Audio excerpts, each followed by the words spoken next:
चैत्र नवरात्रात इतर दिनविशेष काय आहेत? चैत्रातलं जे हळदी-कुंकू केलं जातं, तो ह्या देवीच्या नवरात्राचा एक भाग आहे. पाळण्यामध्ये त्या देवीला झुलवतात. तर या व्यतिरिक्त हे व्रत कसं केलं जातं हे थोडक्यात सांगाल? रामजन्माच्या दिवशी रामाला पाळण्यात घातलं जातं, की जसं काही एक लहान मूल जन्माला आलं आणि तो पाळणा गायला जातो. याबद्दल काय सांगाल? हनुमानाच्या जन्माची तिथी ही आपल्याकडे वेगळी आहे, दक्षिणेत वेगळी आहे. उत्तरेत अजून वेगळी आहे. उत्तरेत अजून वेगळी आहे. तर ते काय आहे? मग नेमकी तिथी कुठली?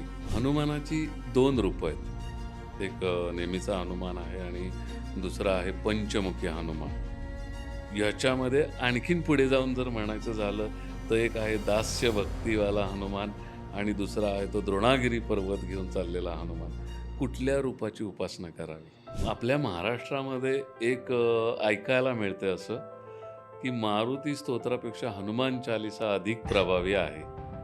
त्याबद्दल काय सांगाल? आता विषय हळदी-कुंकाचा निघालाय. आपला एक पुरोगामी विचार असा आहे, की ज्यांचे आता पती नाहीत, यांनाही हळदी-कुंकवाला बोलावलं जातं. तर ही प्रथा कितपत रूढीला धरून आहे, काय आहे? पण तुम्ही आता म्हणताय, की राम हा माणूस झाला हां. पण मी असं म्हणेल, की राम हा अत्यंत सज्जन माणूस झाला. म्हणजे आज राम म्हटलं की आपल्याला आठवतं काय? मर्यादा पुरुषोत्तम, वडिलांच्या आज्ञेचं पालन, वनवास, त्याच्यानंतर लोकांच्या सांगण्यावरनं सीतेचा केलेला त्याग. म्हणजे असं म्हणतात की कृष्ण कधी रडला नाही आणि राम कधी हसला नाही हां. आणि एकीकडे रामाचं वर्णन रणकर्कश राम असा आहे. हो. तर तो एक कूल पर्सनॅलिटी असणारा राम आणि हा ॲक्शन हिरो असलेला राम, असं मी आजच्या भाषेत जर म्हणेल. तर हे कसं सांगाल तुम्ही? आता राम हा विष्णूचा अवतार असं एक समजलं जातं. त्या पुत्रकामेष्ठी यज्ञात पायसामुळे रामाचा जन्म झाला असं म्हणतात. त्याबद्दल काय सांगाल? आणि दुसरं म्हणजे जर राम अवतार आहे विष्णूचा, तर मग हे भरत, लक्ष्मण, शत्रुघ्न हे देखील अवतार होते का? आजच्या कलियुगामध्ये प्रभू श्री रामचंद्रांचे कोणते गुण आचरण्यास योग्य आहेत असं तुम्हाला वाटतं? नमस्कार. निरामय जीवन या यूट्यूब चॅनलवर आपलं स्वागत. चैत्र नवरात्रातील उत्सव, सण, व्रत याबद्दल आपण जाणून घेत आहोत. मागच्या पॉडकास्टमध्ये आपण गुढीपाडव्याचं महत्त्व काय हे समजून घेतलं. हा पॉडकास्ट जर तुम्ही बघितला नसेल तर अवश्य बघा. या पाडव्या व्यतिरिक्त चैत्र नवरात्रात काय दिनविशेष आहेत हे आज आपण जाणून घेणार आहोत आणि आपल्याशी संवाद साधणार आहेत प्राचीन धर्मशास्त्र व संस्कृतचे गाडे अभ्यासक प्रणव गोखले सर. प्रणव सर नमस्कार. नमस्कार. सर, आत्ता सुरुवातीला जसं मी म्हटलं, तसं पाडव्या व्यतिरिक्त चैत्र नवरात्रात इतर दिनविशेष काय आहेत ते आम्हाला सांगा ना? सुरुवातीला चैत्र नवरात्र असा आपण उल्लेख केला होता. हो, नवरात्र 9 दिवसांचा समाहार, ते बरोबर. नवरात्र. मग हे 9 दिवस कोणते कोणते? तर प्रतिपदेपासून नवमीपर्यंत हं. किंवा मग अष्टमीपासून ही गणना धरली जाते. बरं. अष्टमी ते पौर्णिमा बरं.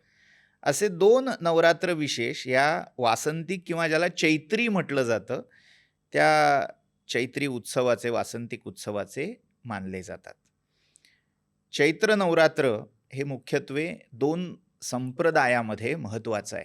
बरं. त्यातला एक संप्रदाय आहे शाक्त आणि दुसरा वैष्णव, विष्णू भक्तांचा.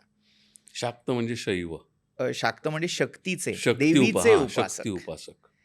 मग देवी उपासकांमध्ये किंवा जसं आपण शारदीय नवरात्र साजरं करतो तसं सामान्य स्मार्त परंपरेमध्येही वासंतिक किंवा चैत्री नवरात्राचं देवी उपासनेसाठी मुख्य असं निमित्त मानलं जातं.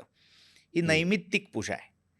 मग या वासंतिक नवरात्रामध्ये प्रतिपदा ते नवमी अशा एकेका तिथीचा जर आपण विचार करत गेलो तर त्यातले दिनविशेष आणि पुन्हा अष्टमी ते पौर्णिमा हं. हा कालविशेष धरला तर त्यात येणाऱ्या वेगवेगळ्या तिथी. म्हणजे चैत्रातलं जे हळदी-कुंकू केलं जातं, तो ह्या देवीच्या नवरात्राचा एक भाग आहे. असं म्हणता येईल. चैत्रातलं जे चैत्रगौरीचं नवरात्र असं म्हणूया, ते तो खरं तर चैत्रगौरीचं नवरात्र असा उल्लेख नसून एक महिनाभर केली जाणारी गौरी उपासना. बरं.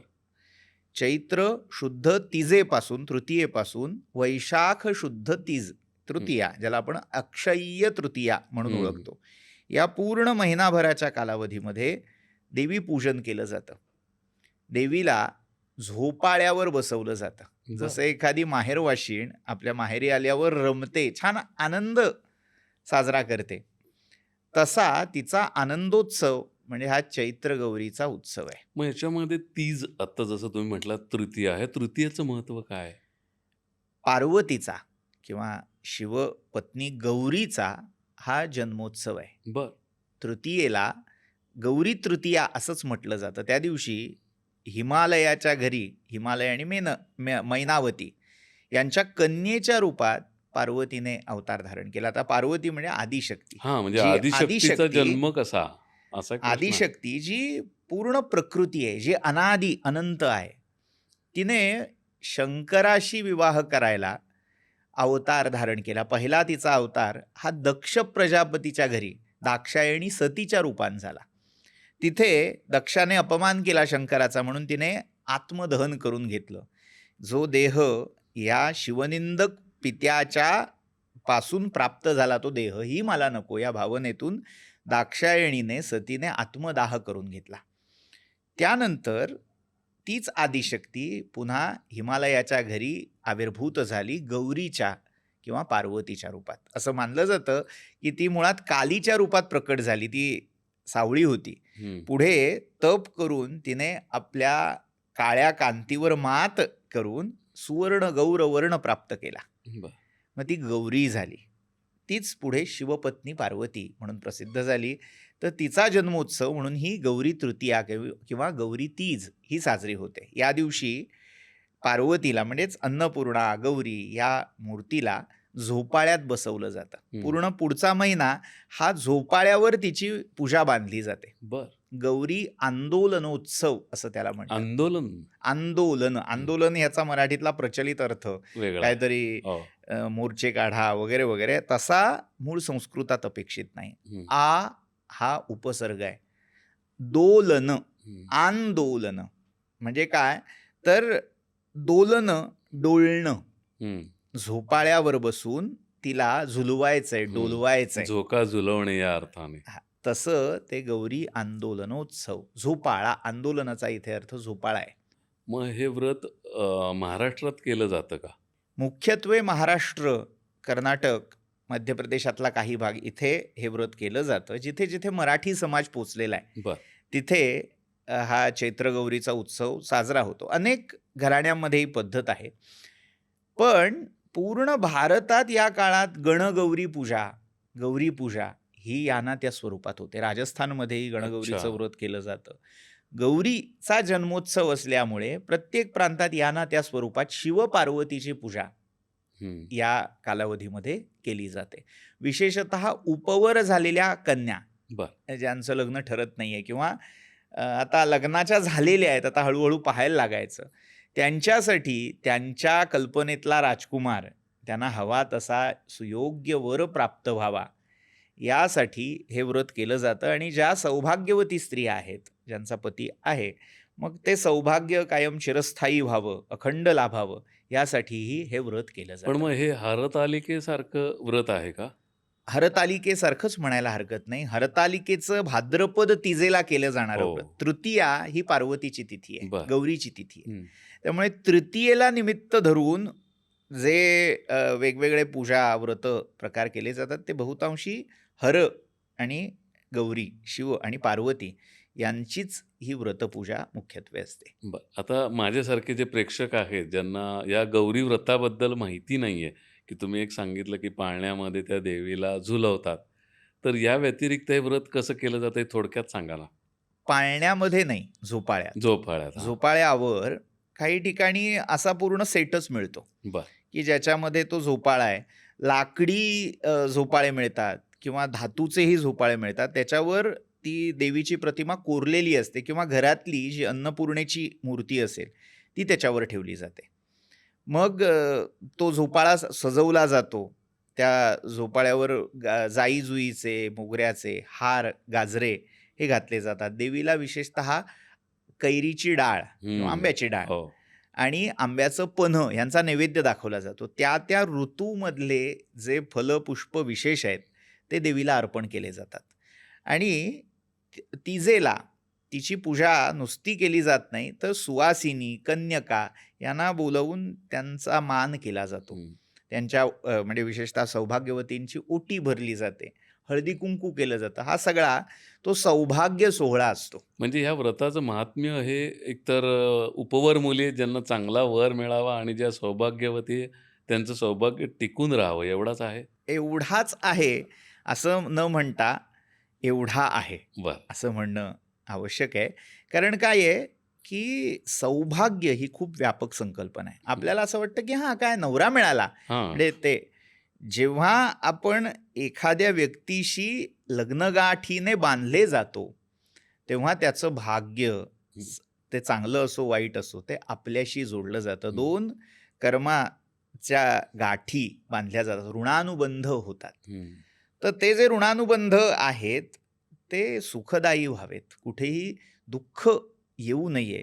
किमान पक्षी असे दुःखाचे क्षण आले, तर त्यातून तग धरून राहण्याची क्षमता, एक मनात जी सकारात्मकता हवी, ती देण्याचं काम ही छोटी-छोटी व्रतं किंवा ते जे उत्सव असतात, ते देत असतात. मग या व्रतामध्ये उपवास किंवा काही स्तोत्रांचा समावेश आहे? उपवासापेक्षा हे आदान-प्रदान प्रधान व्रत आहे. बरं. म्हणजे काय, की सौभाग्य वायनं, हं. जी वेगवेगळी वाणं आपण म्हणतो, ती लुटवणं, ती देणं, हा हं. त्यातला मुख्य भाग आहे. यामध्ये आता कैरीची डाळ असेल, पन्ह असेल, हे यांचं सेवन केलं जातं. ऋतुकाल उचित अशी जी फळं, फुलं आहेत, त्यांचा उपभोग घेतला जातो. तिथे उपवासाला प्राधान्य नाही. पण हं. जेव्हा काही विशेष संकल्प असतो, तेव्हा उपवासही करण्याचे उल्लेख आपल्याला सापडतात. म्हणजे दिवसभर उपवास करून प्रदोषकाळी हरगौरीची पूजा करून उपवास सोडला जातो. बरं. आता विषय हळदी-कुंकाचा निघाला आहे. आपला एक पुरोगामी विचार असा आहे, की ज्यांचे आता पती नाहीत, यांनाही हळदी-कुंकवाला बोलावलं जातं. तर ही प्रथा कितपत रूढीला धरून आहे, काय आहे? आता जो स्त्रीकडे बघायचा दृष्टिकोन आहे, त्याच्यामध्ये गल्लत आहे, हं. की स्त्री वेगवेगळ्या अवस्थांमधली, मग त्याच्यामधली बाल, कुमारिका, युवती, मग प्रौढा, मग थोडी वृद्धा, ह्या सगळ्या वेगवेगळ्या वयोवस्था आहेत. मग या वयोवस्थांमध्ये मग ती कधी कुमारिका आहे, ती कधी पत्नी आहे, ती कधी माता आहे आणि कधी ती विधवा पण हं. आहे. बरं. विधवा, धव म्हणजे पती हं. आणि म्हणजे विगतः धवः यस्याः सा विधवा. हं. जिचा धव पती आता नाही आहे तिच्या आयुष्यात, हं. ती विधवा.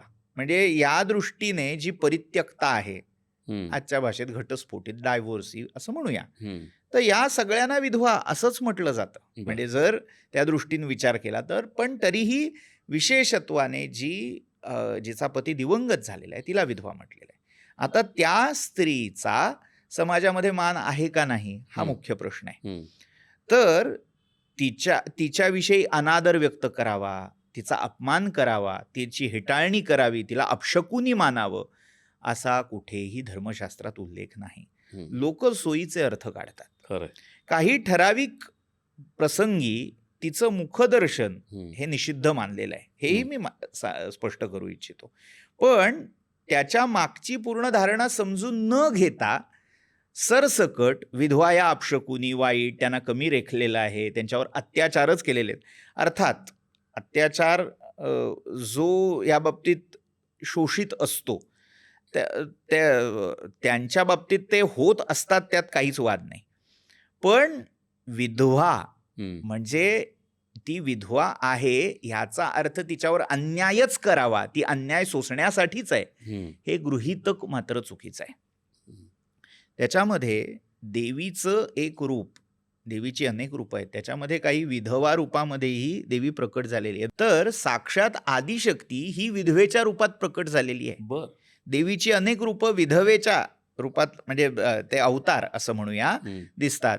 एक महाविद्या, या ज्या दश महाविद्या आहेत, त्याच्यामध्ये धूमावती हे रूप विधवेच आहे. बरं. किंवा दक्षिणेमध्येही अनेक लोकदेवी आहेत ज्या हम्म. विधवेच्या रूपात त्यांच्या लीला केल्या त्यांनी, असं सांगितलं जातं. अगदी प्रत्यक्ष भगवान परशुरामांची माता रेणुका, हम्म. तीही विधवा झाल्याचे उल्लेख आपल्याला पुराणात मिळतात. ती सती गेली, सहगमन तिने पती समवेत केलं, त्यामुळे ती अखंड सौभाग्यवती याही रूपात प्रसिद्ध आहे. पण ती हयात असताना जमदग्नींचा वध झाला, हम्म. त्यामुळे तिचं एक विधवा रूपही प्रचलित आहे. हम्म. तर असं सगळं असताना विधवा आहे म्हणजे ती अमंगलच आहे, ती निंदनीय आहे असं मानण्याचं कारण नाही. त्यांना पण विशिष्ट काही धार्मिक व्रतांमध्ये, काही निमित्तांमध्ये त्यांनाही पूज्य मानलं गेलेलं आहे, त्यांचीही पूजा सांगितलेली आहे. मात्र आता काय होतं की सगळीकडे सगळ्यांनी यावं, सगळ्यांसाठी असावं, हा जो आग्रह धरला जातो तो चुकीचा आहे. ज्या एका आयोजनाचं औचित्यच ज्यांचे पती आहेत, ज्यांची अपत्य आहेत, अशा स्त्रियांनी एकत्र यावं असं आहे.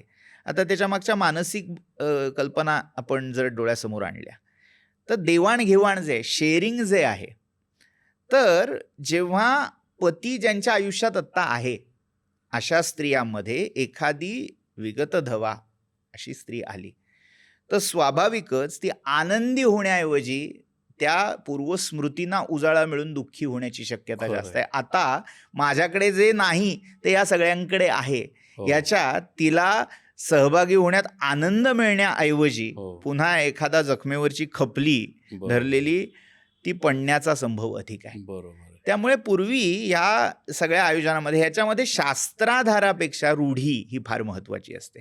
हम्म. आपण सरधोपट हे असं शास्त्र असतं ते अशा उपरोधानी याच्याकडे पाहणं योग्य नव्हे. हम्म. काही गोष्टी या रूढीतून आलेल्या असतात, पण ही रूढी का झाली, तीही लगेच रूढी आहे म्हणून त्याज्य आहे का, तर तसं म्हणता येणार नाही. तर त्याच्यामध्ये मानसिकता लक्षात घ्यायला हवी.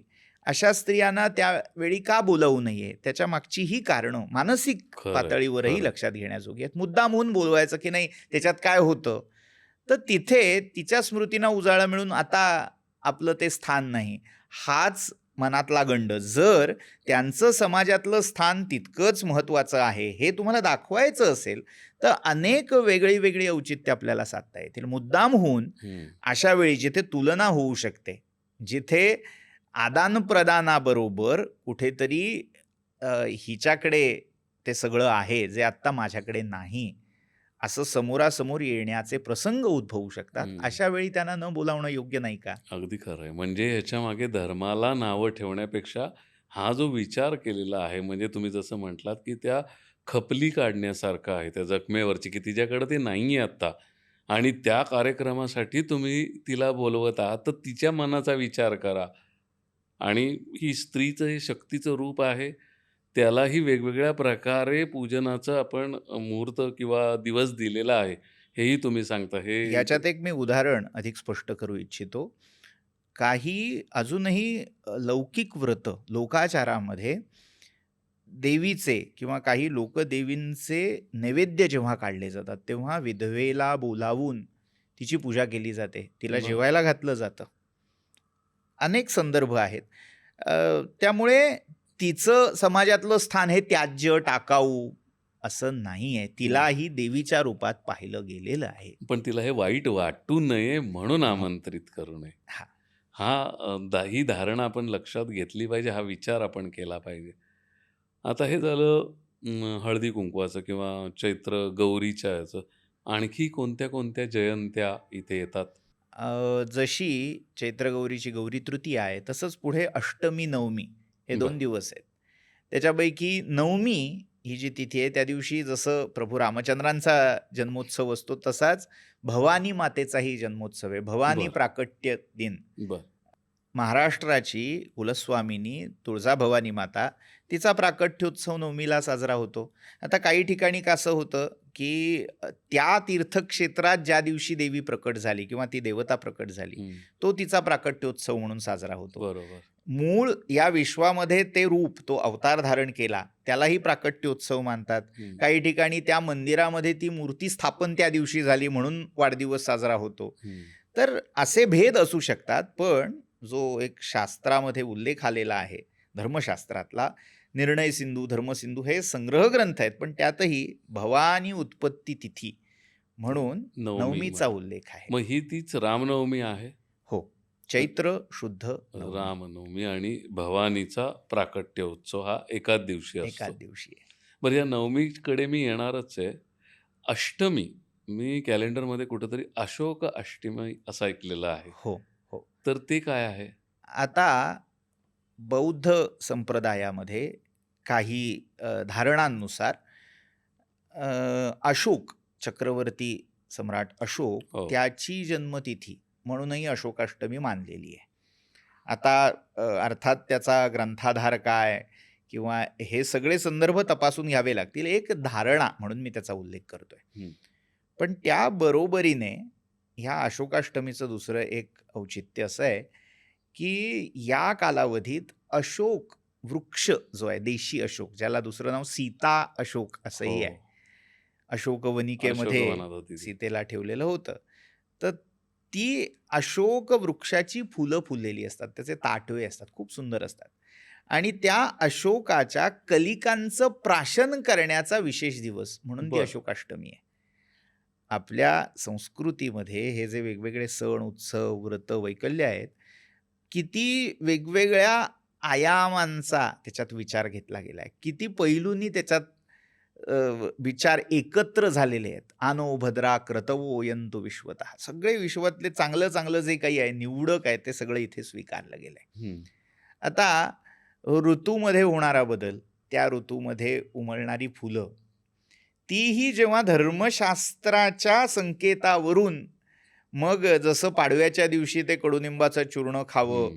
हा संकेत आला, तसंच अशोकाच्या कलिकांचं प्राशन करावं. मग काही ठिकाणी ते पन्ह्यात घालतात, बरं. काही ठिकाणी साध्या पाण्यामध्ये त्या कलिका म्हणजे कळ्या, हं. फुलं अशी कुस्करून, विशेषतः त्यांचे जे केसर असतात, तर ते त्याचं प्राशन केलं जातं. जे तरुण आहेत त्यांच्या तारुण्य, यौवन क्षमता वाढाव्यात बरं. यासाठी त्याचं विशेष महत्त्व सांगितलंय. हं. अशोक वृक्ष त्याच्या फुलांचा ताटवा हा रती आणि कामदेवांचं केलीस्थान म्हणून मानला गेलाय. हं. त्यामुळे काम ऊर्जा ज्यांच्यामध्ये आहे किंवा ज्यांना वाढवायचे त्यांच्याही दृष्टीने हा अशोकोत्सव महत्त्वाचा आहे. पूर्वीच्या काळी असे जे फुललेले अशोक वृक्ष होते त्यांच्या भोवती उत्सव साजरे व्हायचे. बरं. जसा होळीच्या आधी वसंतोत्सव, मदनोत्सव साजरा व्हायचा, हं. तसा हा अशोकोत्सवही होत होता. म्हणजे नुसत्या देवतांचेच उत्सव होते होते असं हं. नाही, हं. तर वेगवेगळ्या वनस्पती, वन, गिरी, नद्या यांचेही उत्सव आपल्या संस्कृतीमध्ये साजरे होताना दिसतात. तसा हा अशोक वनस्पती भोवती हं. फिरणारा. पूर्वीच्या काळी झाडांचेही डोहाळे पाहिले जायचे. बाप. झाडाला फुलं कधी फुलणार आहेत, त्याची हां. फळं केव्हा येणार आहेत, यानुसार विशिष्ट, म्हणजे आता जात हा शब्द लोकांना खटकतो, हो. पण कामशास्त्रामध्ये हां. स्त्रियांचे प्रकार सांगितले. त्याच्यामध्ये पद्मिनी बरं. हा एक प्रकार आहे. जात असा शब्द तिथे येतो. बरं. पद्मिनी जातीच्या नायिकेकडून हां. त्या अशोकाचे दोहद पुरवायचे. बरं. अशोक जो वृक्ष आहे, बरं. तर त्या पद्मिनी जातीच्या स्त्रीने जर लाथ मारली, आता जाती म्हणजे कुठल्याही वर्ण जाती या बाबतीत नाही. मी म्हणत नाही, तिची जी अंगलक्षणं आहेत, बरं. मग थोडक्यात केस कसे आहेत, तिच्या हां. अंगाला निसर्गतः येणारा गंध कसा आहे, हं. यावरून ते प्रकार ठरलेले आहेत. तर बरं. ती पद्मिनी जातीची जर कन्या असेल हं. आणि तिने लाथ मारली बरं. त्या अशोकाला, तर तो लवकर फुलतो असा संकेत आहे. वाह! तर तो या दिवशी खास त्याचं आयोजन हं. केलं जायचं. तर एक प्रकारे त्या पर्यावरणाशीही या सगळ्या निमित्ताने तुम्ही जोडले जाता. असंच एक पुढच्या आठवड्यामध्ये चतुर्दशी येते. हो. दमनक चतुर्दशी असं तिला म्हटलं बरं. जातं. दमनक म्हणजे हं. दवणा. बरं. पण दमनकमध्ये दमन अभिप्रेत आहे का? दमन हां. हा शब्द दडपणे हो. किंवा खाली सारणे अशा अर्थी जरी रूढ असला, तरी त्याचा संस्कृत विशेषतः कोशातला एक अर्थ कामदेव असा आहे. बरं. दमन म्हणजे जो सगळ्या विश्वाच्या मनाचं दमन करतो, बर. सगळ्यांना पुरून उरतो, असा हम्म. तो कामभाव, कामप्रेरणा, वासना. हम्म. तर मदन हम्म. तो बरोबर. परोक्ष दृष्टीने त्याचं मदनाचं दमन. बर. हा. तर मादन भावाशी या दमनकाचा संबंध आहे. बर. म्हणजे आपल्याकडे एक अशी समज आहे की ते सगळं जडजंबाल, हम्म. पोथ्या, पुराण, हे जे काही वातावरण आहे ते असं म्हाताऱ्या झालेल्याला, खरंय. सुरकुत्या पडलेल्याला आणि त्यांच्या पुरतंच आहे. वाती वळत ते वाती सगळं वळत ऐकायचं. ते करण्याचं अध्यात्म, हा. अध्यात्मामध्यात हा. जे केलं जातं, असा एक समज आहे.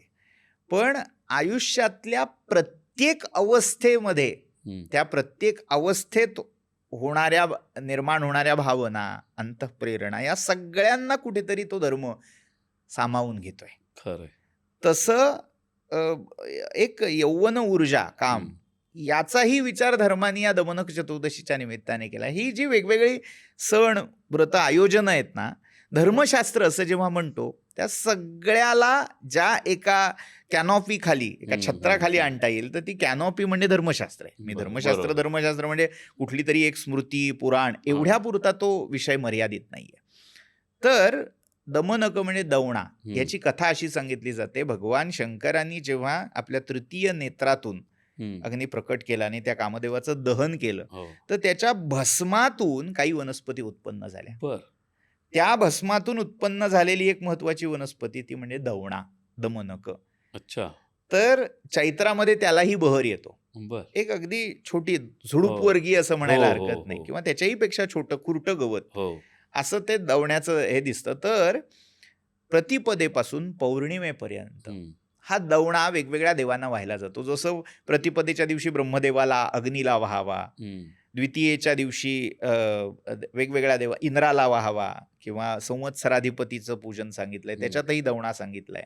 तृतीयेच्या दिवशी गौरीला, चतुर्थीच्या दिवशी गणपतीला, पंचमीच्या दिवशी नागाला किंवा लक्ष्मीला, असा तो वाहत वाहत पूर्ण पंधरवडा हा त्या दवण्यानी देवांची पूजा करायची, सुगंधी पूजा सांगितलेली आहे. मग ज्या देवाची जी तिथी असेल त्या दिवशी त्याला दवणा अर्पण करावा. बर. म्हणजे अष्टमीला दुर्गा, नवमीला भवानी किंवा रामनवमीला दवणा वाहिला जातो. हनुमान जयंतीला मारुतीला वाहतात, किंवा चतुर्दशीच्या दिवशी हा शिवाला वाहिला जातो, एकादशी द्वादशीला विष्णूला वाहिला जातो. असा हा दमनकाचा, म्हणजे सृष्टीमध्ये तेव्हा जो एक सुगंधी वनस्पती जी फुलली आहे त्याची दखल धर्मशास्त्र घेतं. तसं हे दमनक चतुर्दशी. पण जसं तुम्ही म्हटलात की अशोक कलिका या प्राशन करायच्यात, हो, तसं दवण्याचं प्राशन करायचं दवण्याचं प्राशन नाही सांगितलेलं. दवणा हा देवांना घालायचा आहे. ते गंध, आपल्याकडे सगळं काही खायला प्यायलाच लागतं असं नाही. आपल्याकडे शब्द, स्पर्श, रूप, रस, गंध. पण ते वाहून मला ऊर्जा कशी येणार आहे? आपसूक तुमच्या आजूबाजूला तो गंध दरवळत राहणार आहे ना. अच्छा, ते गंधातून ते सेन्सेस तुमचे डेव्हलप होतात. डेव्हलप होणार आहे. काही गंध आपल्या मनामध्ये कुठला तरी एक वेगळा भाव, आता धुपाचा सुगंध घेतल्यावर मनामध्ये भाव काय येत आहेत, तसं ही गंध थेरपी आहे असं म्हणायलाही हरकत नाही. तुम्ही सर मगाशी म्हटलात अशोकाला ते कळ्या येतात किंवा फुलं येतात, पण जो अशोक मी पाहिलेला आहे जो बागांमध्ये असतो त्याला म्हणजे त्याचा काय उपयोग आहे असं एक प्रश्नचिन्ह आहे. मग हा अशोक कुठला आहे? मुळात तो अशोक वेगळा. हां, आपण ज्याला भारतीय अशोक वृक्ष असं मानतो तो शोभेचा आहे, त्याला नंतर नाव दिलेलं आहे. बर. पण मूळ हा भारतात सीता अशोक असंच त्याचं नाव आहे. आणि त्याचं लाकूड, माझा काही वनस्पती शास्त्र हा विषय नव्हे, पण जे थोडंफार माहिती आहे, वाचनात आलंय, त्यानुसार ठिसूळ असतं खोड, आणि पानं या दाखवला जातो शोभेचा अशोक त्याच्यापेक्षा थोडी रुंद असतात, पसरट असतात, लांब असतात. आणि फुलं ही पिवळी आणि तांबडी, हळदी कुंकवाचा कसा साधारण रंग असतो तसे हे ताटवे येतात. अत्यंत दिसायला सुंदर आणि सूक्ष्म असा सुगंध त्यांना येत असतो. आणि हा तसा तितका उंच नसतो जसा आपल्या बागेमध्ये जो अशोक असतो तो. आता आपण येऊयात रामनवमीकडे. हा रामाचा जन्म मानला गेलेला आहे, पण हा सण नाही, हा उत्सव आहे. या उत्सव किंवा व्रत आहे असं म्हणणं. बरं, व्रत आहे. तर हे व्रत काय आहे? आपल्याकडे जयंती हा जो शब्द आहे ना, खरं तर तो ज्योतिषामधल्या काही योगांसाठी वापरलेला आहे. बर. जसं श्रीकृष्ण जयंती हा शब्द आहे, त्याला जयंती पर्व असं म्हटलंय. हम्म.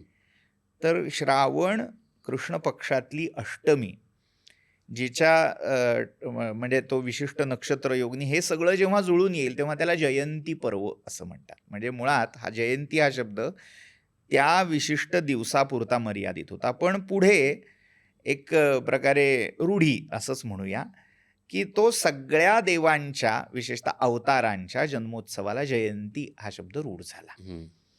मग त्याच्यामध्ये रामजन्म, राम जयंती, हनुमान जयंती, दत्त जयंती असे शब्द यायला लागले. मग अनेक जण आज वाद घालतात की ते जे चिरंजीव देव आहेत त्यांची जयंती नाही म्हणायची नाही, कारण ते अजून हयात आहेत. जयंती त्यांचीच साजरी करतात की जे मेलेले आहेत. या सगळ्या अर्धवट समजुतीतून झालेल्या विधानांकडे मला जायचं नाही. जयंती हा शब्द मूळ ज्योतिषातल्या एका विशिष्ट योगासंदर्भात आहे. रूढीनुसार तो पुढे अनेकांच्या प्राकट्योत्सवाला, जन्मोत्सवाला किंवा महापुरुषांच्या जयंती आपण साजऱ्या करतो त्याच्यामुळे त्याला तो वापरला समजला गेला. आता जसा वाढदिवसाला वर्धंती हा शब्द आला त्याच्यासारखाच, किंवा मराठीत आणखीन एक शब्द की पुण्यतिथी असते त्याला मयंती, जयंती आणि मयंती असेही शब्द हे रूढ होत जातात. आता त्याच्यामध्ये शास्त्रीय विचार किती, व्याकरण योग्य किती, हे विचार गौण होत असतात. मागे जसं म्हटलं की शास्त्रात रूढीर गरीयसी, रूढी हाच त्यातला उत्तराचा भाग आहे. तसा आता रामाचा जन्म त्रेतायुगाच्या एका संधी काळामध्ये रामांचा अवतार हा भूतलावर झाला. तो केव्हा झाला याचाही उल्लेख आपल्याला शास्त्रामध्ये सापडतात. मूळ वाल्मिकी रामायणामध्ये चैत्र महिन्याचा उल्लेख आहे, शुक्ल नवमीचा उल्लेख आहे आणि महत्वाचा उल्लेख नक्षत्राचा आहे.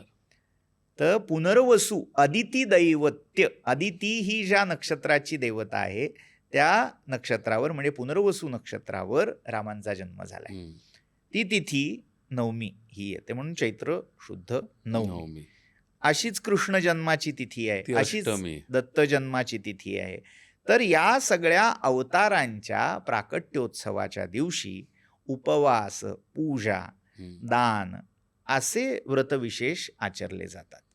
त्यामध्ये जयंती उपवास व्रत असा एक समुदाय मानलेला आहे. म्हणजे नरसिंह जयंती आहे वैशाखामधली, श्रावणातली कृष्ण जयंती आहे, मार्गशीर्षातली दत्त जयंती आहे. तर अशा वैष्णव संप्रदायामध्ये विशेषत्वाने ह्या अवतार जयंती साजऱ्या केल्या जातात एकादशीसारख्या. तशी ही रामनवमी आहे. त्यामुळे राम उपासकांमध्ये अशी एक धारणा आहे की ज्यांना एकादशी जमत नाही त्यांनी किमान पक्षी वर्षाकाठी ही रामनवमी तरी करावी.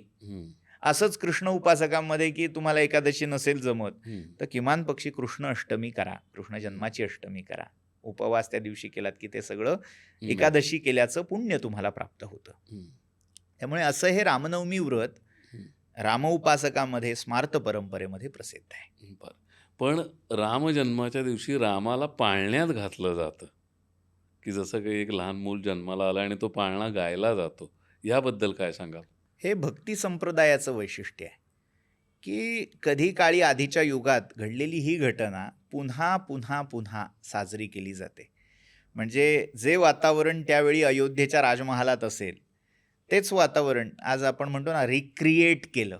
पण देवाला माणसाच्या पातळीवर आपण आणतोय असाही एक विचार आहे. माणसाला जर देवाच्या पातळीवर पोहोचवायचं असेल तर देवाला माणसाच्या पातळीवर यावंच लागतं. हाच तो संदेश आहे.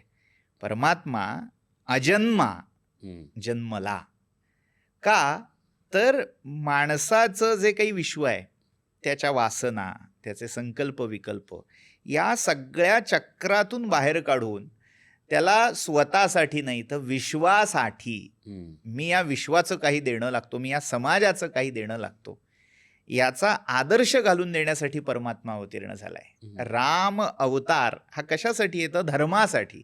रामो विग्रहवान धर्म, असं महर्षी वाल्मिकी आपल्याला सांगतात की मूर्तिमंत धर्म म्हणजे राम. राम आणि धर्म वेगळा असूच शकत नाही. खरंय. आज आपण धर्माच्या व्याख्या व्याप्ती सगळ्या त्रोटक करून टाकलेल्या आहेत, पण तो जो विश्वधर्म आहे तो राम आहे. हम्म, रामाचं पूर्ण चरित्र, स्वतःसाठी राम किती वेळ जगला हम्म, हा मोठा प्रश्न आहे. बरोबर. तो सतत, जरी राजपद नाकारलं गेलं, वनवास स्वीकारावा लागला, तरीही तो सतत त्या ऋषींची, त्या वनचरांची काळजी वाहत राहिला. हम्म, त्यांच्या रक्षणासाठी त्याने अनेक संकट ओढवून घेतली स्वतःवर. राक्षसांशी वैर पत्करलं. हम्म, म्हणजे खरं तर सीतेचं अपहरण झालं हा भाग नंतरचा. ऋषींच्या रक्षणासाठी, त्या वनातल्या अनेक जीवांच्या, मनुष्यांच्या रक्षणासाठी राक्षसांशी ज्याने वैर पत्करलं होतं तो राम होता. म्हणजे अखंड आयुष्य जो दुसऱ्यांच्यासाठी, विश्वाच्या कल्याणासाठी, रक्षणासाठी सज्जनांच्या, साधूंच्या झटत राहिला तो राम होता. म्हणजे जर देव मनुष्य होऊन हे सगळं करत असेल तर मनुष्याला हे अशक्य नाही, हे भगवंताला दाखवून द्यायचं आहे. खरं आहे. म्हणजे परमात्मा असताना त्याला करणं अवघड नाहीये. बरोबर. त्याने नुसतं इच्छा केली, ऐक्षत अशी बरोबर. चुटकी वाजवली, बरोबर आहे. तरी त्याला अशक्य काही नव्हतं. बरोबर. पण तरीही तो माणूस झाला. का तर माणसाला माणूस होऊन हे सगळं करणं शक्य आहे हे दाखवण्यासाठी, तो विश्वास जागा करण्यासाठी तो माणूस झाला. त्यामुळे त्या देवाचं माणूस पण साजरा करण्याचा हा उत्सव आहे. बरं. पण तुम्ही आता म्हणताय की राम हा माणूस झाला. हां, पण मी असं म्हणेल की राम हा अत्यंत सज्जन माणूस झाला. म्हणजे आज राम म्हटलं की आपल्याला आठवतं काय? मर्यादा पुरुषोत्तम, वडिलांच्या आज्ञेचं पालन, वनवास, त्या वनवासामध्ये जे काही भोगलेले त्रास असतील, त्याच्यानंतर लोकांच्या सांगण्यावरनं सीतेचा केलेला त्याग. म्हणजे असं म्हणतात की कृष्ण कधी रडला नाही आणि राम कधी हसला नाही. हां, तर असं हे व्यक्तिमत्व थोडंसं शांत, सज्जन, धीरोदात्त असं एक आहे. आणि एकीकडे रामाचं वर्णन रणकर्कश राम असं आहे. हो. तर तो एक कूल पर्सनॅलिटी असणारा राम आणि हा ॲक्शन हिरो असलेला राम, असं मी आजच्या भाषेत जर म्हणेल तर हे कसं सांगाल तुम्ही? आजच्या ज्या कूल पर्सनॅलिटी किंवा ॲक्शन हिरो हां. ह्या ज्या प्रतिमा आहेत त्या आपल्याकडे हॉलिवूड आणि बॉलिवूड वरून इन्स्पायर्ड आहेत. हं, त्यामुळे या कल्पनांवरून जर आपण रामकृष्णांच्या चरित्राचं मूल्यमापन करायला लागलो हं. तर ती बौद्धिक दिवाळखोरी ठरणार आहे. बरं. होतं काय, एखादा हिरो काहीतरी बरमुडा घालून, नाही तर 3/4 घालून, गॉगल घालून फिरला हं, किंवा अर्धे कपडे घालून फिरला तर तो ही इज कूल हं. असं म्हटलं जातं. म्हणजे कूल असण्याचे पॅरामीटर्स काय, तर हवं तसं, हो. हवं त्या पद्धतीने स्वैराचारी वागणं, हं. हे आम्हाला कूल वाटायला लागतंय. बरं. कूलनेस काय आहे, हं. ज्याला भगवंतानी गीतेच्या 2ऱ्या अध्यायात स्थितप्रज्ञत्व म्हटलेलं आहे, हं, हं, की कितीही विषम प्रसंग आला, कितीही प्रतिकूल परिस्थिती आली, हं. तरीही ज्याचं मानसिक स्थैर्य, धैर्य ढळत नाही, तो खरा कूल म्हणायला हवा. हं, का अर्धवट टोकडे कपडे घालून हं, खांदे उडवत फिरणारा हं. नायक कूल म्हणायचा, हा प्रश्न आहे ज्याचा त्याने विचार पण करा. रामाची रणकर्कश किंवा ही जी काही प्रतिमा आहे ती तितकी आपल्यासमोर नाही आली खरं सांगायचं तर. का नाही आली? हं.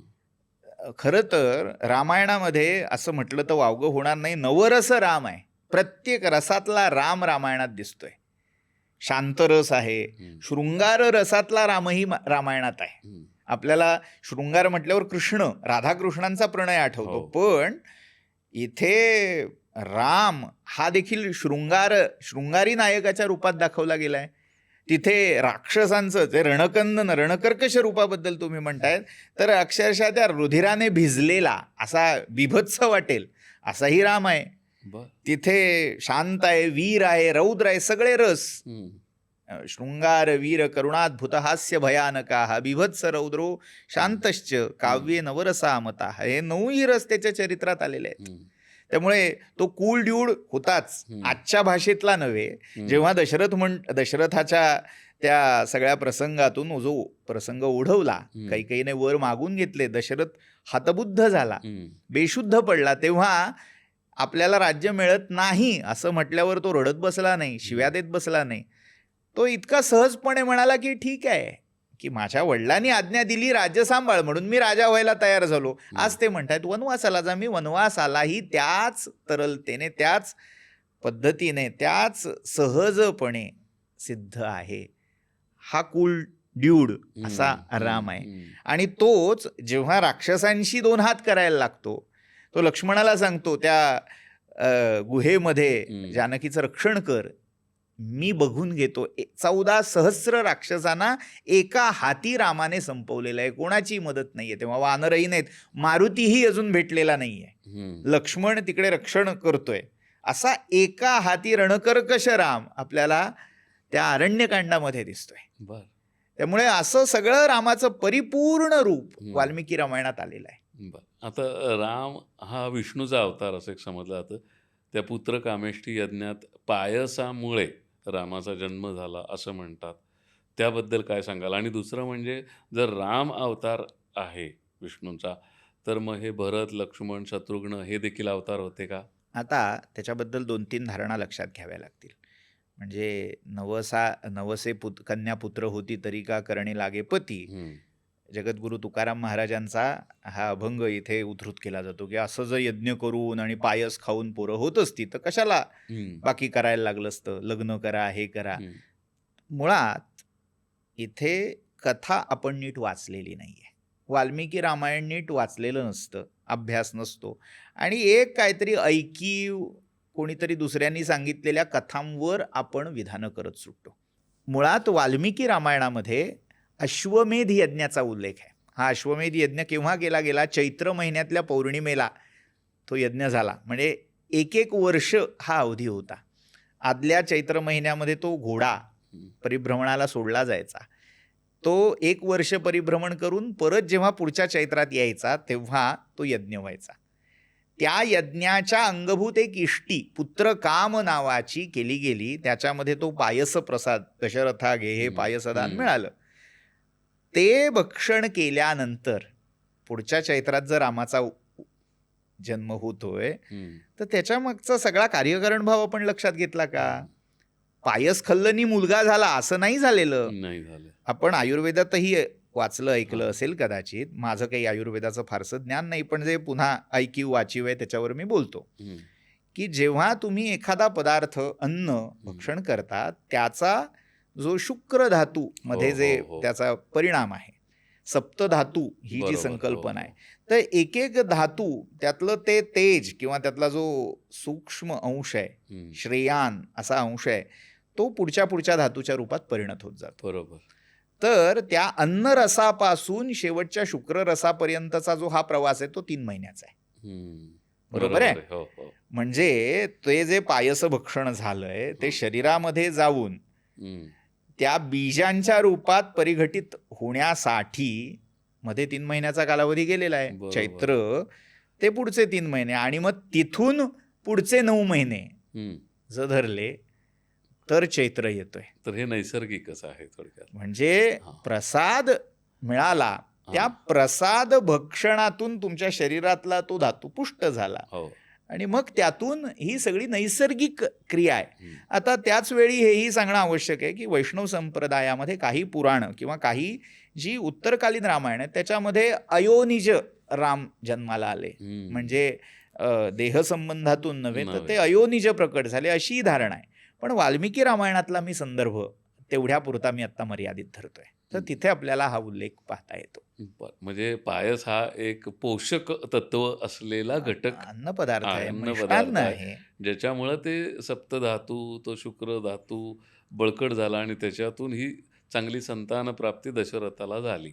मग त्याबरोबर पुढचा प्रश्न असा येतो की मग दैवी काय?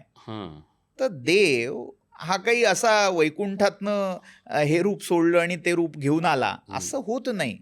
तो या चराचरातल्या प्रत्येक कणाकणात विराजमान आहे. रिता ठावया राघवे वीण नाही असं समर्थ सांगतात. त्यामुळे या सगळ्याचं संघटित रूप जेव्हा त्या मानवी देहाच्या रूपात आपल्याला दिसतं तेव्हा ते सगळे विखुरलेले दैवी अंश गुण त्या रामाच्या रूपात चरित्रात प्रकट झालेले असतात. म्हणून आपण त्याला अवतार म्हणतो. बरोबर. आपल्यातही ते देवत्व आहे, पण ते सगळं देवत्व आपल्या गुणांमध्ये एकत्र झालेलं दिसत नाही. अजूनही आपण विस्कळीत आहोत, विखुरलेले आहोत. रामाच्या ठाई ते एकत्र, एक रसी, एकसंध झालं म्हणून तो देव आहे, तो अवतार आहे. असेच भरत, लक्ष्मण, शत्रुघ्न हेही अवतारच आहेत. मुळात त्या परब्रह्माचे चतुष्पाद असावेत. बर तसे हे 4 अवतार किंवा वैष्णव संप्रदायामध्ये व्यूह संकल्पना आहे. वासुदेव, संकर्षण, प्रद्युम्न आणि अनिरुद्ध. तर यांचे अंशावतार म्हणूनही मानलं जातं. काही ठिकाणी भगवान विष्णू हे राम रूपात, शेष हो. अनंत हा लक्ष्मण रूपात हां आणि शंखचक्र हे अनुक्रमे भरत, शत्रुघ्न रूपात प्रकट झाले असंही मानलं जातं. वा खूप छान सांगताय तुम्ही. आता आपण येऊयात रामरक्षेकडे. रामरक्षा का म्हणावी आणि त्याच्यामुळे राम खरंच आपली रक्षा करतो का? हा जो राम नवरात्राचा कालावधी आहे ना, हां. हा रामरक्षा सिद्ध करण्यासाठी अत्यंत अनुकूल मानला पण गेला. सिद्ध म्हणजे काय? आता त्याचा विधी सांगत बसलं तर नाही वेळ थोडक्यात सिद्ध म्हणजे काय? कशाला म्हणायचं? कारण आपण रोज म्हणतोच. पण जसा हा एखादा मंत्र सिद्ध एखाद्या गुरूंकडनं झालेला केला असतो.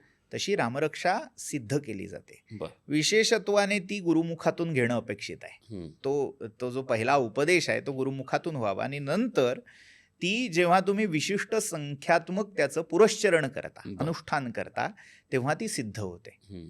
म्हणजे जसं ग्रहण काळामध्ये किंवा विशिष्ट ज्या रात्री पर्व आहे त्यानिमित्त तो जप विशिष्ट संख्येत करून ते मंत्र सिद्ध केले जातात. तशी रामरक्षा ही सिद्ध केली जाते आणि त्यासाठी 2 कालावधी मानले जातात. म्हणजे चैत्र शुद्ध प्रतिपदेपासून रामनवमीपर्यंत किंवा रामनवमीपासून पुढे हनुमान जयंतीपर्यंत, हं. हनुमान जन्मापर्यंत.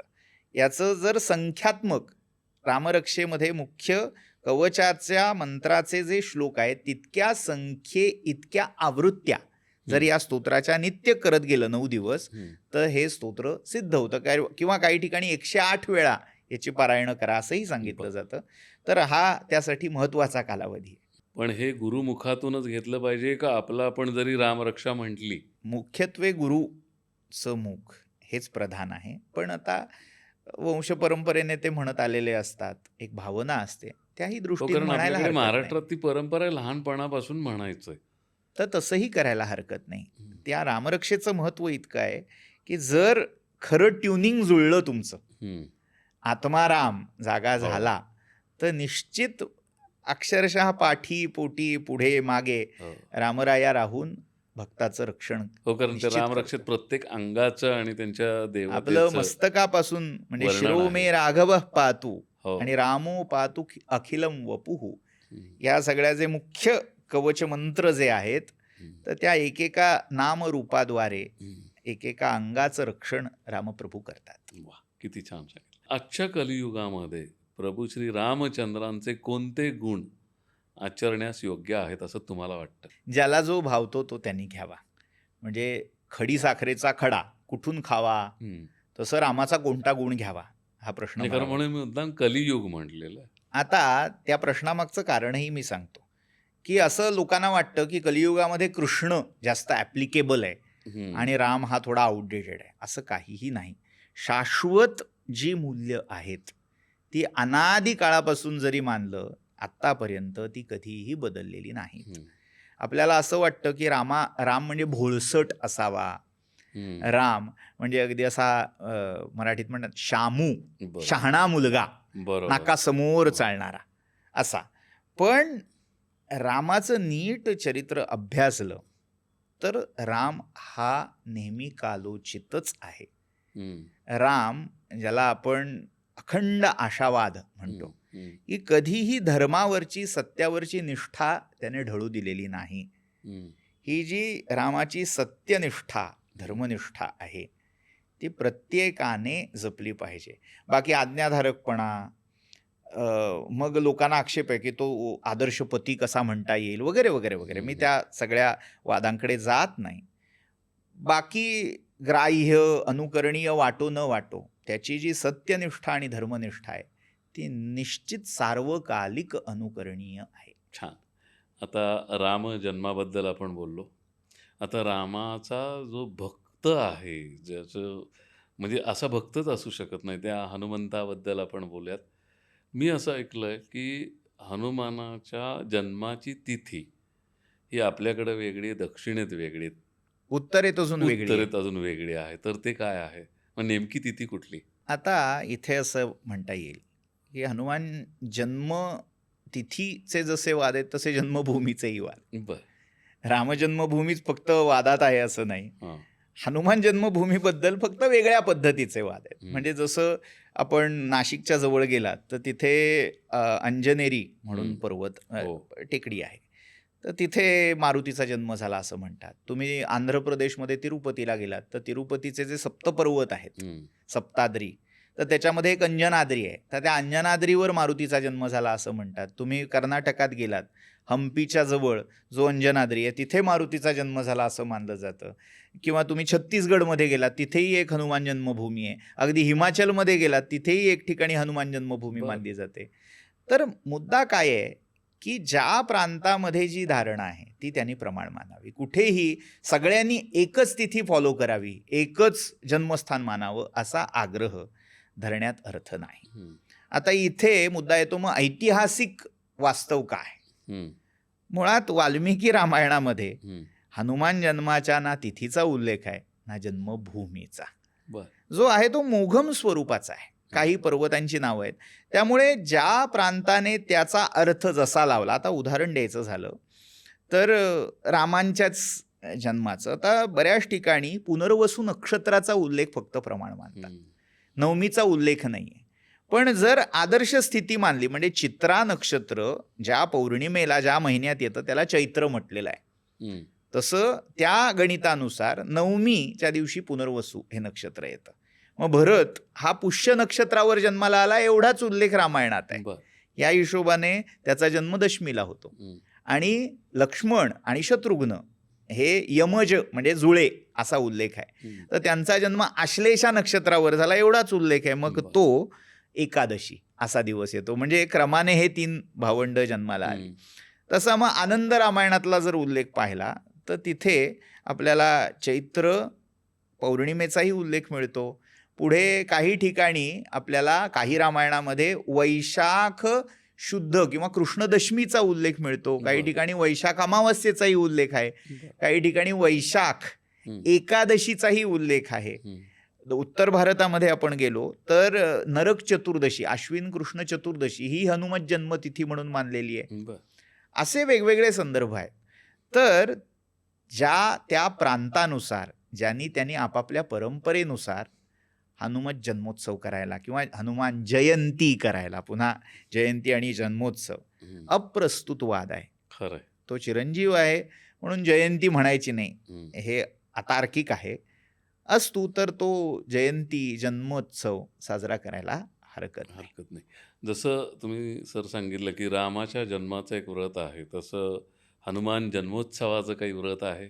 हो, जसं आपल्याकडे ह्या सगळ्या जयंत्या जेव्हा साजऱ्या होतात, जन्मोत्सव साजरे होतात, तेव्हा त्या जयंतीच्या दिवशी त्या देवतेची प्रतिमा, त्याचं विशेष पूजन सांगितलेलं आहे. रामाची दशावर्ण पूजा सांगितली आहे. त्या माध्यान्नीला जेव्हा राम जन्माला येतो, तुम्ही म्हणालात की हो. पाळण्यात घातला जातो, हो. तसं नुसतं तेवढंच नाही तर त्याला अर्घ्य समर्पित केली जातात. हो. हा मुख्य विधी आहे. जयंतीच्या त्या व्रतामध्ये अर्घ्य समर्पण केलं जातं. हं.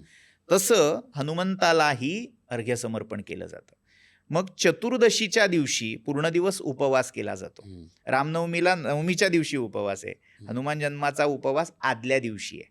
कारण महाराष्ट्रातल्या धारणेनुसार पौर्णिमेच्या सूर्योदयाच्या वेळी हा जन्म झालाय. सूर्योदयी हा वीर जन्मला, हो. त्रिशत योजने नभी उडाला, समजून या फळ रविबिंबाला, धरू गेला भासवान, असा हा एकच श्री हनुमान. हं. त्यामुळे त्या सूर्योदयी तो अवतार झाला म्हणून पूर्ण चतुर्दशीच्या दिवशी उपवास करून दुसऱ्या दिवशी पहाटे सूर्योदयाच्या वेळी हनुमंताचा जन्मोत्सव साजरा होतो. त्यालाही पाळण्यात घातलं जातं, त्याचेही सगळे त्याचं कोड कौतुक केलं जातं, त्यालाही अर्घ्य समर्पित केली जातात. आणि विशेषतः महाराष्ट्रीय कुटुंबामध्ये अशी पद्धत आहे की लाल रंगाची फळं हो. नैवेद्यात त्या दिवशी अर्पण केली जातात. हं. विशेषतः कलिंगड, कलिंगड. खरबूज, हो. टरबूज हो. अशी यांचा नैवेद्य मारुतीला अर्पण केला जातो. हं. आता हनुमानाची 2 रूपं आहेत. एक नेहमीचा हनुमान आहे आणि दुसरा आहे पंचमुखी हनुमान. ह्याच्यामध्ये आणखीन पुढे जाऊन जर म्हणायचं झालं तर एक आहे दास्य भक्तीवाला हनुमान आणि दुसरा आहे तो द्रोणागिरी पर्वत घेऊन चाललेला हनुमान. कुठल्या रूपाची उपासना करावी? मारुतीची ही अनेक असंख्य रूपं आहेत. हरी अनंत, हरिकथा अनंता हे हां. ऐकलंच असेल आपण. त्यामुळे आपण जे यांचा उल्लेख केला ती मुख्य आहेत यात वादच नाही. हं. एक आहे तो दास मारुती, रामासमोर सदैव तत्पर सन्मुख उभा असलेला. हम्म. तसा दुसरा आहे तो प्रताप मारुती, म्हणजे ज्याने प्रताप पराक्रम हम्म. केला, द्रोणागिरी हातात उचललेल्या रूपात जो आहे तो हम्म. प्रताप मारुती आहे. हम्म. तिसरा जो आहे तो वीर मारुती, चपेटदान मुद्रेमध्ये, हम्म. ध्वजांगे उचली बाहू आवेशे आवेशे लोटला लोटला पुढे, ते वीर ध्यान आहे. तसंच एक व्यास मारुती म्हणूनही एक मूर्ती आहे. बर. दक्षिणेमध्ये आपण गेला तर कथाकार, निरूपणकार ह्या रूपामध्ये मारुती हातात पोथी घेऊनही बसलेला दिसतो. काही ठिकाणी ध्यानस्थ आहे. हम्म. हम्पीला गेलात तर चक्रोद्धार मारुती ध्यानस्थ किंवा दास मारुतीचाच एक प्रकार म्हणूया, पण तो यंत्राकृतीमध्ये कोरलेला आहे. हम्म. पंचमुखी मारुती हेही तसंच एक रूप आहे, म्हणजे ज्याच्यामध्ये वैष्णव सगळे अवतार हम्म. एकत्र दाखवलेले आहेत. पण त्या व्यतिरिक्त जाऊन तिथे सगळ्या संरक्षक शक्ती एकत्र एकवटलेल्या आहेत, बरोबर. ज्याच्यामध्ये नरसिंह आहे हम्म. जो दक्षिणेचं रक्षण करतोय, दक्षिण दिशेला जो म्हणजे पाहतोय. हनुमान गायत्री आहे ती, खरं तर मंत्र ते. मंत्र म्हणण्यापेक्षा एक समुच्चय, सर्व समावेशक असं ते रुद्र रूप आहे. हम्म. रुद्र शिव हा पंचमुख आहे. हो तसा हा महारुद्र, भीमरूपी महारुद्र आपण म्हणतो, हो. त्यामुळे हाही पंचमुखी आहे. पण ती पंचमुख ही विष्णू अवतार सगळे एकत्र आलेत. नरसिंह, हयग्रीव, हो. वराह, गरुड आणि हनुमंत, अशी ती पंचमुख आहेत. 5 दिशा म्हणजे 4 दिशा आणि ऊर्ध्व दिशा यांचं रक्षण त्या मुखाकडून केलं जातं. आणि दुसरा संकेत त्यातला हा आहे की मारुती, हनुमंत हे वायुपुत्र आहेत. हो वायू म्हणजे प्राणतत्व आहे. हो. प्राण हा पंचविध मानलेला आहे. प्राण, अपान, पंचप्राण. व्यान, उदान, समान, या पंचप्राणांची प्रतीक म्हणजे ते पंचमुख रूप मारुतीचं आहे. हम्म. केवळ वास्तू तल्या काय दोष असतील ते दूर करण्यापुरता तो मर्यादित नाहीये, तर ते आध्यात्मिक रूपकही आहे. हम्म. जे प्राणतत्व जगाच्या ठाई सामावलेलं आहे त्याची पंचकृत्य सांगितलेली आहेत प्राणाची. हम्म.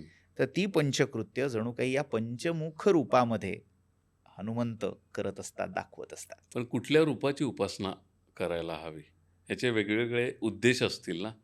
अधिकार महत्वाचा आहे, ज्या रूपाची उपासना करण्याचा अधिकार आहे. आता अधिकार कसा ठरतो?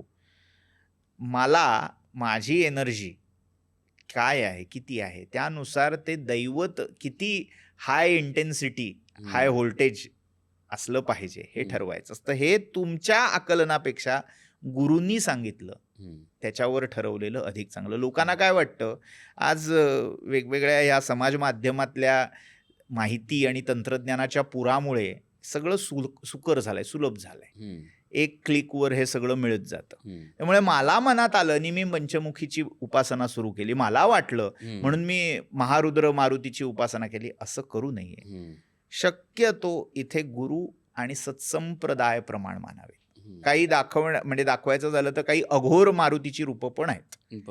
उद्या छान वाटतंय किंवा तो पटकन पावतो असं ऐकलं म्हणून त्याची मी सुरू केली, असं करू नये. शक्यतो आपल्याला सर्वसमावेशक अशी जी उपासना आहे ती दास मारुतीच्या रूपाची, की ज्याच्यामध्ये राम आणि दास म्हणजे मारुती या दोघांची एकत्रित उपासना असेल, अशी उपासना कधीही श्रेयस्कर.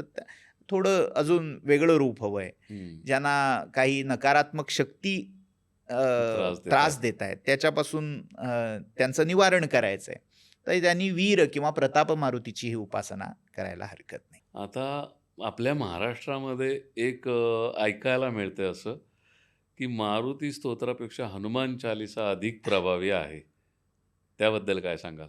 दोन्ही स्तोत्र तितकीच प्रभावी आहेत. मुळात दोन्ही मारुतीची आहेत आणि दोन्ही स्तोत्र ह्या रचना ज्या अवतारी महापुरुषांच्या मुखातून प्रकट झाले, ज्यांच्याकडून ती रचना घडली आहे, ते दोनही त्यांच्यामध्ये तुलना करणंच मूर्खपण आहे. की तुलसीदास श्रेष्ठ का रामदास स्वामी श्रेष्ठ, दोघंही परमेश्वराचेच अंशावतार आहेत. त्यामुळे इथे तुलना होऊ शकत नाही, दोन्हीही समानच आहेत. मुळात मारुतीचं स्मरण ज्या स्तोत्रातून होतं त्या मारुतीच्या स्मरणामध्येच सगळा विषय, सगळं महात्म्य हे एकवटलेलं आहे. आणि तुमचा भाव किती आहे? हा भाव. आता तुम्हाला जर हिंदी येत नाही, भाव जागृती होत नाही. मराठीमध्ये जेव्हा तुम्ही स्तोत्र म्हणताय, स्तोत्राबरोबर ती भावजागृती महत्वाची आहे. भीमरूपी महारुद्रा वज्र हनुमान मारुती असं म्हणताना तो मारुती उभा राहतोय का? तुम्ही जर यांत्रिक पद्धतीने म्हणत असाल, तुम्ही एकदा म्हणून टाकलं असं हो, करत असाल, आपल्याकडे तीच पद्धत आहे की मारुती स्तोत्र म्हणायचं म्हणा. तर तुम्ही काही लोकं मारुती स्तोत्र हां. म्हटलत काय आणि चालिसा म्हटलत काय? ते 40ही गुंडाळून टाकतात खरं तर. हां. 5 मिनिटामध्ये संपते त्यांची. स्तोत्र म्हणत असताना तुम्हाला ते ध्यान डोळ्यासमोर आलं पाहिजे, तो भाव जागा झाला पाहिजे. तो भाव जागा होण्यासाठी जी भाषा तुम्हाला जवळची आहे, सोयीची आहे, ते स्तोत्र पठण करायला हरकत नाही. इथे प्रांतवाद, भाषावाद हा अप्रस्तुत आहे. बरोबर. अगदीच जर सांगायचं झालं तर हनुमान चालिसा आपल्याकडे भीमरूपी शॉर्ट बट नॉट म्हणजे लिस्ट नाही, त्याचा नाही. आकार लहान आहे. हो. ते 40 आहे, हे फक्त 15 श्लोकांचं आहे, 16 श्लोकांचं आहे म्हणून कमी नाही. 16 श्लोकात तेवढंच सामर्थ्य सामावलेलं आहे. आणखीन व्हरायटी जर हवी असेल तर समर्थांनी 11 मारुती स्तोत्र रचले आहेत, वेगवेगळ्या छंदात आहेत, वृत्तात आहेत. बरं. रुद्र हा समुद्र कोपताप क्षणी उठावला हे आहे, किंवा दुसरं फणीवर उठविला वेग अद्भुत केला, अशी वेगवेगळ्या मालिनी आहे, प्रमाणिका, अशी वेगवेगळी छंद वृत्त त्याच्यात आणलेली आहेत. गेय नाद मधुरता त्याच्यात आहे. तीही स्तोत्र म्हणून बघण्यासारखी आहेत. एक एक स्तोत्र, नुसतं भीमरूपी एकच स्तोत्र नाहीये, तर अशी वेगवेगळी 11 मारुती स्तोत्र समर्थांनी रचलेली आहेत आणि प्रत्येकाचा प्रभाव हा विलक्षण आहे. सर, तुम्ही खूप छान सांगत आहात. आता एक प्रश्न असा आहे की ह्या देवतांच्या जन्मोत्सवाला सुंठवडाच का वाटला जातो? सुंठवडा हा साधारण त्रिदोष नाशक मानलेला आहे. म्हणजे सगळे दोष एका सुंठीमुळे दूर होतात. त्यामुळे सगळ्या रोगांचं औषधही आलं, जिभेला जरा छान चवही त्यामुळे येते. हा सगळा म्हणजे जिभेला रुचेल, पचेल, परवडेल, मानवेल असा सुंठवडा आहे. मुळात काय तिथे नैवेद्य अर्पण केला जावा हे प्रांतानुसार, आता तुम्ही उत्तर भारतात जर गेलात तर तिथे पंजिरी नावाचा एक पदार्थ हो. दिला जातो. ते प्रांतामध्ये ह्या ज्या वेगवेगळ्या धारणा आहेत ह्याच्यामागे शास्त्राधार म्हणण्यापेक्षा अनेक त्या प्रांतातल्या पद्धती, पुन्हा रूढी, हा भाग अधिक आहे. पण आपल्या संस्कृतीमध्ये आरोग्याचा विचार अधिक केलेला आहे. आता त्याच्यामध्ये कुठल्या स्मृतीमध्ये किंवा कुठल्या पुराणात सुंठवडा दिलाय हा विषय असू शकत नाही. खरंय. एक संकेत. खरंय. खूप छान सर. आज नवरात्रातली अनेक व्रत, उत्सव याच्याबद्दल माहिती घेतली. शेवटी कुठल्या देवाचं व्रत करायचंय, कुठलं स्तोत्र म्हणायचंय, या सगळ्यामागे म्हणणाऱ्याचा भाव किती आहे, त्याप्रमाणे त्याचा तो देव प्रगट होणार आहे, त्याला फळ देणार आहे. पण तुम्ही आज जी काही माहिती दिली ती नक्कीच आमच्या सगळ्यांच्या ज्ञानात भर टाकणारी आहे. तुम्ही इथे आलात आणि आम्हाला छान मार्गदर्शन केलं, त्याबद्दल तुमचे खूप खूप आभार. नमो नमः. नमस्कार. प्रेक्षक हो, हा एपिसोड तुम्हाला कसा वाटला आम्हाला कॉमेंट्समध्ये जरूर सांगा. तुमच्या मनात काही प्रश्न असतील, शंका असतील, त्याही आम्हाला विचारा. अशाच एका नव्या विषयासह भेटूया पुढच्या भागात. नमस्कार.